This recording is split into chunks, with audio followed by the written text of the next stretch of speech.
Yvan Benedetti, bonjour. Vous êtes l'un des responsables du mouvement nationaliste en France et vous allez nous parler du mouvement des Gilets jaunes qui existe depuis maintenant 5 semaines en France et qui met le pouvoir aux abois. Quel est votre point de vue sur ce mouvement? D'où vient-il? Où peut-il aller? Que faut-il en faire? Alors bonjour, je pense que vous avez vraiment défini le mouvement des Gilets jaunes et des conséquences, c'est-à-dire qui met le pouvoir aux abois. C'est ce qui est très intéressant, très très intéressant. Le mouvement des Gilets jaunes qui naît de jacquerie populaire contre une pression fiscale et l'application de la taxe carbone reflète une situation générale qui dit que nous sommes rentrés en période révolutionnaire.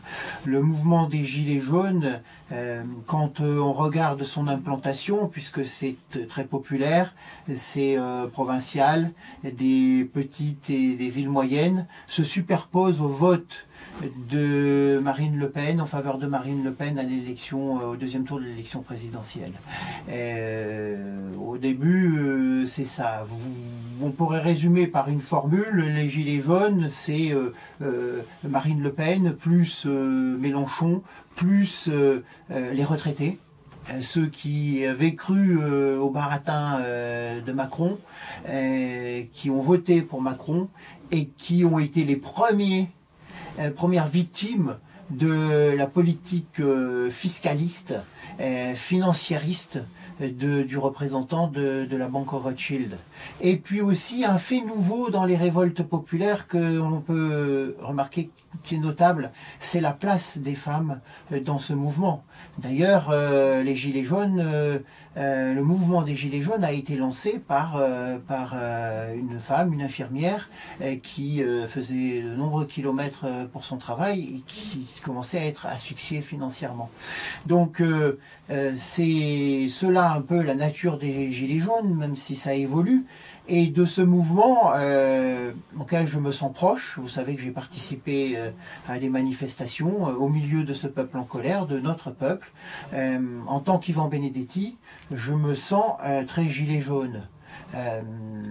En tant que responsable politique et nationaliste, il y a un devoir supplémentaire, c'est celui non pas de récupérer le mouvement.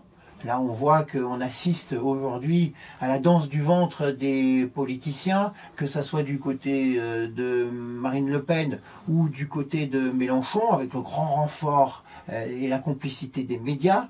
Il ne s'agit pas de récupérer politiquement le mouvement des Gilets jaunes. Personne ne peut récupérer ce mouvement. Il est au-delà de la droite, il est au-delà de la gauche. Si vous voulez, on ne peut pas récupérer ce mouvement. Mais moi, je suis un responsable politique qui a 30 ans de militantisme et de combat derrière lui. En 30 ans de combat, je n'ai vécu que 2 ans de la politique, quand j'étais employé au conseil régional Rhône-Alpes, au moment où j'étais avec Bruno Gollnisch et que je menais la campagne à ses côtés, puisque j'étais directeur de campagne de Bruno Gollnisch, pour le congrès de Tours, pour le congrès de la succession à Jean-Marie Le Pen. Donc je ne vis pas de la politique. Les nationalistes ne sont pas un syndicat d'intérêt. Ils ne défendent pas des prébendes, ils ne sont pas des hommes et des femmes réunis autour d'un qui voudrait accéder à la présidence. Il faut bien comprendre, nous sommes un maillon de cette chaîne historique. Donc, en tant que nationalistes, nous avons le devoir de désigner la cause du problème. Quand un médecin est confronté à une maladie, les symptômes permettent de dresser un constat et ensuite de s'attaquer à la maladie. Notre société est profondément malade, elle est attaquée par un cancer. Il ne faut pas s'en tenir qu'aux conséquences. Ce que font les Gilets jaunes, parce qu'ils sont assez désemparés. Ils sont désemparés parce qu'ils n'arrivent pas à mettre un nom et à désigner la tumeur cancéreuse, justement. Ce que nous avons à faire en tant que nationalistes. Mais pour revenir à votre question, les 3 leçons moi, que je tire de ce mouvement de révolte des Gilets jaunes, le premier, c'est pour ça que je dis que nous sommes rentrés en période révolutionnaire, une phase de décomposition du système, qui d'ailleurs avait commencé au présidentiel, Et ce mouvement est une forme de troisième tour de l'élection présidentielle où on règle les comptes, où on solde les comptes, puisqu'il y avait une incohérence dans l'élection de Macron. C'est l'élection d'un homme qui se disait anti-système, qui se disait ni de droite ni de gauche, qui se qualifiait d'homme nouveau avec des idées nouvelles du nouveau monde.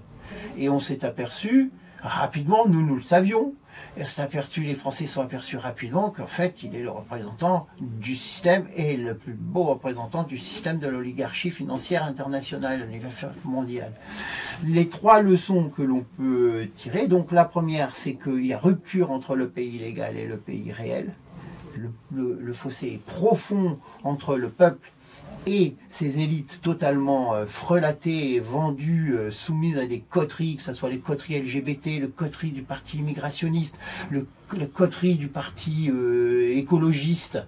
La deuxième leçon des Gilets jaunes, c'est que on assiste à une révolte assez virile du peuple français, et on n'était plus habitué à cette virilité, avec même une acceptation de la colère par tout le monde, de la violence, puisque même après cette journée insurrectionnelle du 1er décembre, les Français soutiennent encore quasi à l'exclusivité le mouvement des Gilets jaunes, ce qui est très intéressant, très intéressant.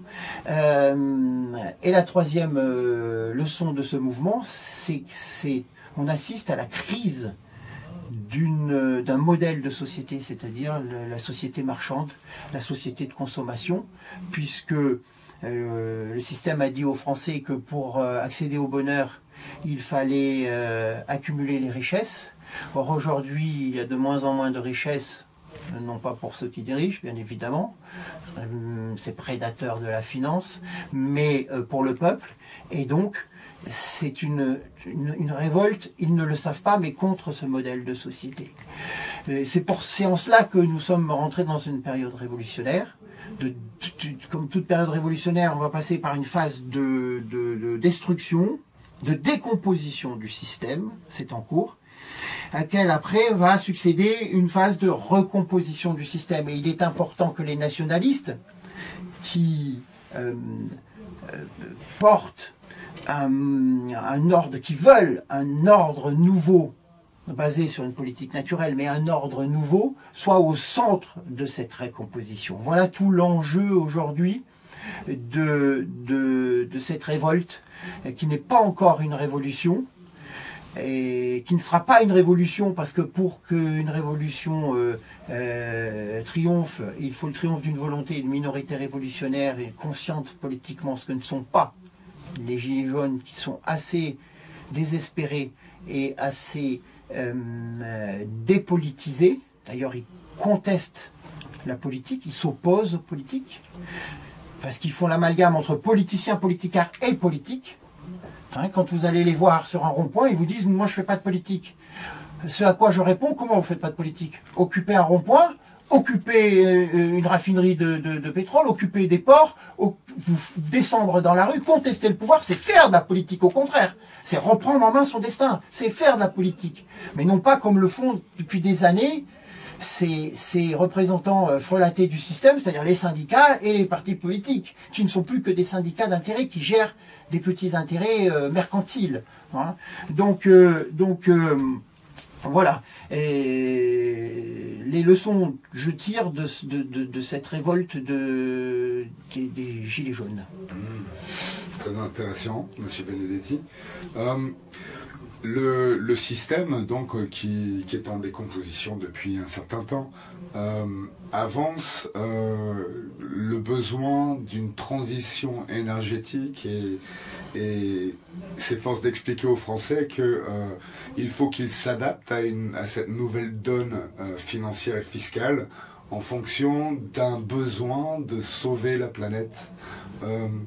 Quel est votre point de vue sur cette question ? Là, comme dans beaucoup de domaines, c'est l'enfumage généralisé.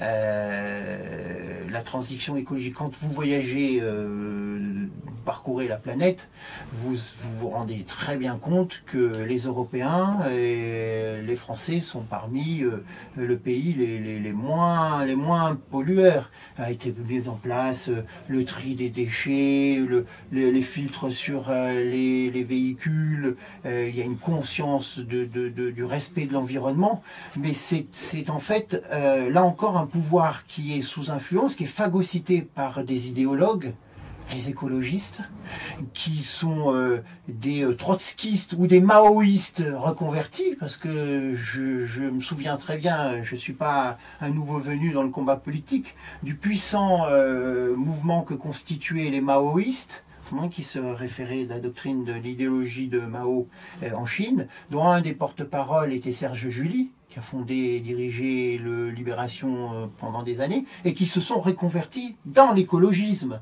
Et ce sont des gars, c'est purement idéologique, et ce sont des gens qui sont pétris d'abstractions philosophiques, totalement déconnectés des réalités, qui vivent dans les villes, qui ne connaissent rien à la nature, et qui sont coupés des réalités environnementales.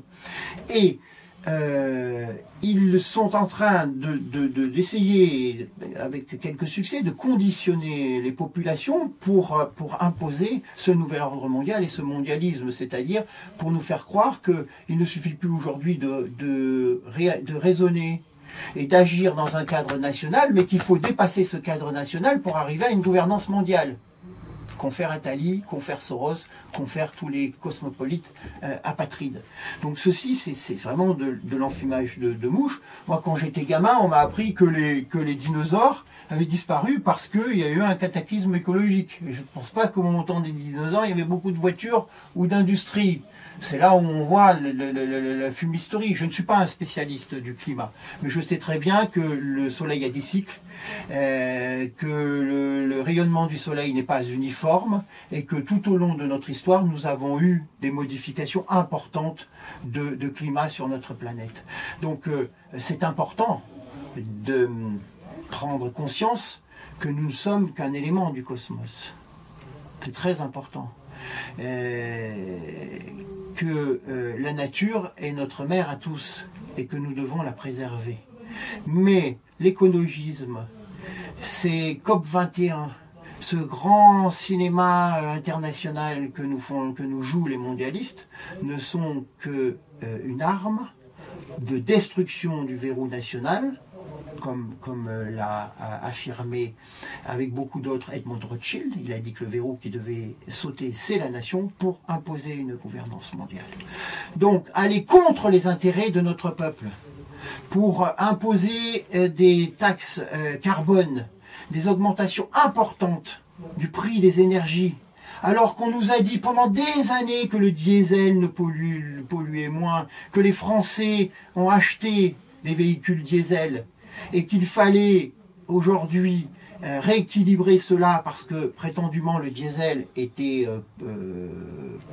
polluant. Pourquoi n'ont-ils pas équilibré, si c'est vrai, pourquoi n'ont-ils pas équilibré les coûts, les prix à la pompe en descendant le prix de l'essence au niveau du diesel, ou en faisant une quote-part pour équilibrer l'ensemble? Tout ça, c'est de la fumisterie. Et comme je le dis, c'est de l'idéologie. Et ce gouvernement est complètement coupé des réalités de notre peuple. Je vais vous donner deux exemples simples qui vous feront comprendre ce que je veux dire. Au moment où le mouvement des Gilets jaunes a déclenché sa grande action le 17 novembre, des centaines de milliers de Français sont descendus dans la rue. Il y a eu blocage de la France. Eh bien, la semaine qui a suivi, la seule réponse de Macron, ça n'a pas été de recevoir à l'Élysée les Gilets jaunes, pour comprendre leur misère, comprendre leur colère. Il a réceptionné à l'Élysée les associations LGBT. Les grandes manifestations qu'ont traversé Paris avec les problèmes que l'on connaît de désordre, de casse, de pillage, de désordre dans la capitale à Paris, de la même façon, la semaine qui a succédé le 17 novembre, Anne Hidalgo n'a pas reçu des Gilets jaunes. elle est allée à Tel Aviv pour inaugurer une statue en honneur de Dreyfus. Vous voyez bien comment cette coterie, comment ces hommes politiques, cette classe politique est déconnectée des réalités nationales. En fait, les Gilets jaunes, c'est les conséquences de 40 ans de politique mondialiste, de politique européiste, de la politique de l'Union européenne. Et nous avons les réponses à ça. Nous avons des propositions. Je ne sais pas si on peut en parler, si ça vous intéresse. On a les propositions pour résoudre ces problèmes. Quelles sont vos propositions donc? Oui, donc en tant que nationaliste, les propositions sont simples pour résoudre ce problème des Gilets jaunes. La première des choses, nous voulons la démission de Macron. Il représente bien une gouvernance du mépris et de l'arrogance. L'arrogance de ces élites, l'arrogance de cet État profond, énarchique. Parce qu'on parle souvent de l'État profond aux États-Unis. Mais en France, il y a un État profond, énarchique. Il y a un État profond qui s'est renforcé grâce à l'affaiblissement du politique. Quand Jacques Chirac passe le mandat présidentiel de 7 ans à 5 ans, il favorise l'implantation durable des hauts fonctionnaires, de ces énarques. Les politiques qui ne font que passer, le pouvoir des politiques qui ne font que passer, s'efface devant le pouvoir des énarques, des hauts fonctionnaires qui, eux, restent et gouvernent réellement. À cela, vous rajoutez les élites, pseudo-élites de la magistrature, des médias qui se renouvellent entre eux. Vous avez le système médiatico-financier qui nous dirige aujourd'hui, qui est coupé des réalités du peuple et dont Macron, par son arrogance, Monsieur Jupiter, par ses allégeances à la banque Rothschild, eh bien, est le plus beau symbole. Donc aujourd'hui, il faut continuer à mettre la pression sur le pouvoir pour obtenir la démission de Macron. Une fois que nous avons la démission de Macron, il faut mettre en place un gouvernement de salut national.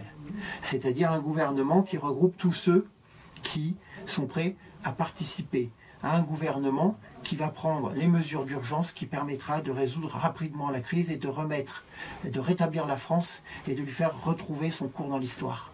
Le retour de la France dans l'histoire. Donc cette politique, parce que ce n'est pas un problème institutionnel, ce n'est pas un problème d'ISF, c'est une fumisterie cette histoire. Ça c'est une fumisterie, c'est des mélanchonistes. On ne résout pas une crise due à la pression fiscale en rétablissant un impôt. Le problème, c'est pas de taxer les riches et l'argent. Le problème, c'est de savoir comment l'argent a été gagné. Si l'argent a été gagné, le fruit de son travail, de toute une vie, qui permet d'acheter une maison familiale pour élever ses enfants, parce que certains ont fait des richesses parce qu'ils sont travailleurs, pourquoi les accabler? Non, ce qu'il faut attaquer, c'est le fruit de l'argent sale, des prédateurs financiers, de ceux qui spéculent. Là oui, mais pourquoi faire payer 2 fois l'impôt à ceux qui ont gagné honnêtement leur vie? C'est un faux problème, cette histoire d'ISF. C'est de l'enfumage. C'est de l'enfumage. Ce qu'il faut, c'est une réelle politique en rupture totale avec la politique de ces 40 dernières années. C'est-à-dire qu'il faut sortir de l'Union européenne, il faut le retour du franc, abandonner l'euro qui est une euro qui nous a ruinés, qui a ruiné les Français, qui a enrichi la finance internationale par l'intermédiaire de la dette. Donc il faut annuler purement et simplement la dette. Il ne faut pas demander à aménager la dette, il faut l'annuler. D'autant plus qu'on ne peut pas avoir le retour du franc sans annuler la dette. Auquel cas, on appauvrit l'épargne des Français. C'était l'erreur grave qu'a commise Marine Le Pen en demandant le retour du franc et en restant dans le cadre institutionnel oligarchique financier mondial et d'accepter de rembourser la dette. C'est un non-sens absolu. Cette dette n'est pas celle du peuple français. Cette dette a été contractée par des gouvernements successifs de droite comme de gauche, soumis à la finance internationale, et qui a pillé les richesses françaises pour enrichir la finance internationale, dont les plus beaux fleurons sont Goldman Sachs,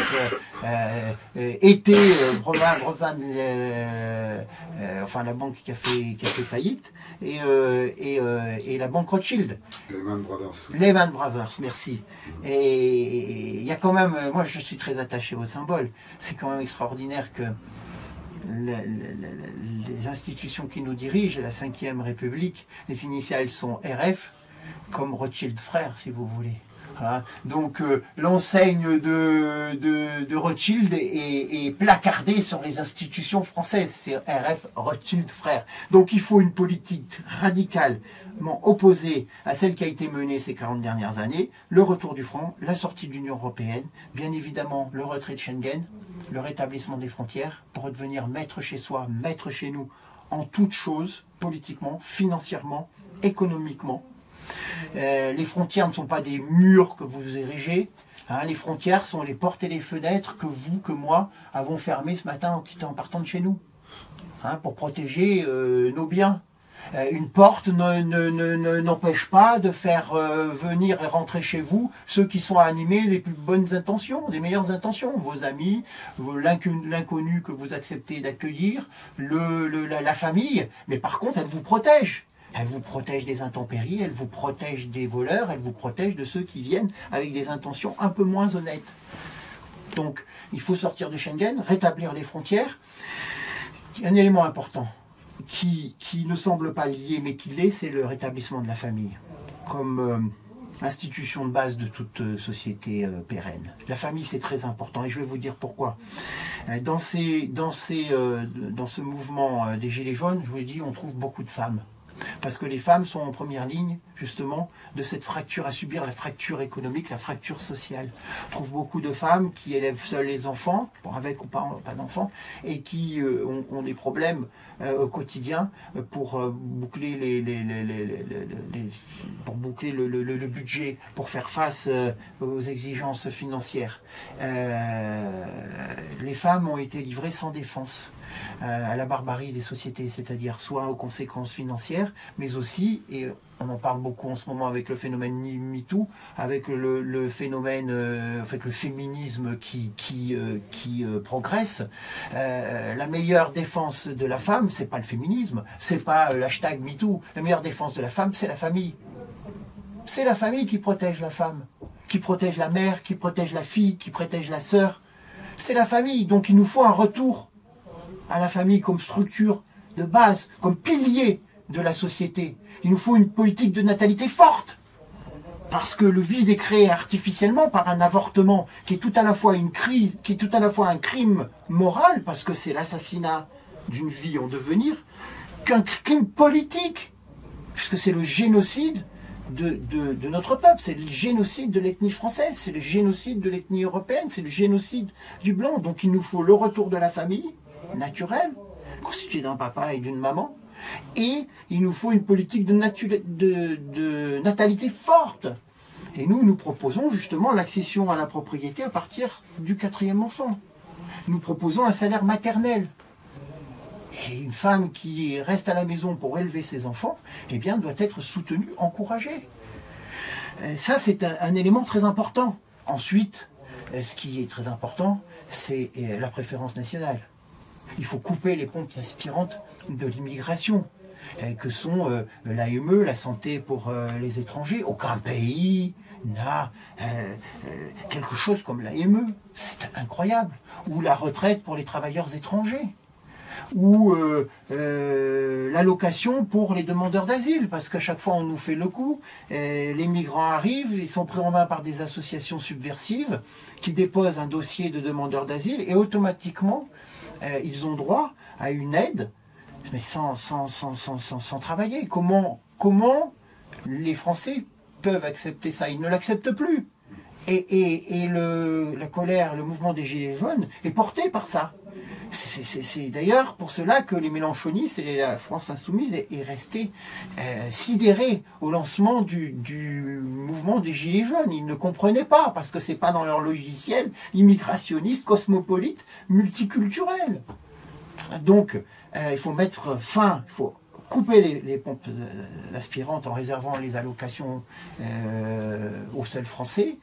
Et puis, il faut organiser la remigration pour retrouver une homogénéité, une cohésion nationale qui se fait, c'est pas que par l'unité ethnique, mais en grande partie par l'unité ethnique, et ensuite un patrimoine commun, une spiritualité commune, ce qui a fondé la civilisation française et la civilisation européenne. Donc il faut organiser avec les pays d'origine une remigration et revenir sur de nombreuses naturalisations, parce que ces dernières années, la carte d'identité a été un peu distribuée comme les sodas dans les distributeurs automatiques. Donc il faut réviser toutes les naturalisations de ces dernières années pour voir si elles sont sincères ou si elles sont purement idéologiques ou alimentaires. Voilà ce que nous proposons. Donc je résume: démission de Macron, mise en place d'un gouvernement de salut national qui mène une politique radicalement opposée à la politique européiste et mondialiste. Voilà. Merci beaucoup, Monsieur Benedetti. Je vous en prie. Pour cet entretien. Merci à vous.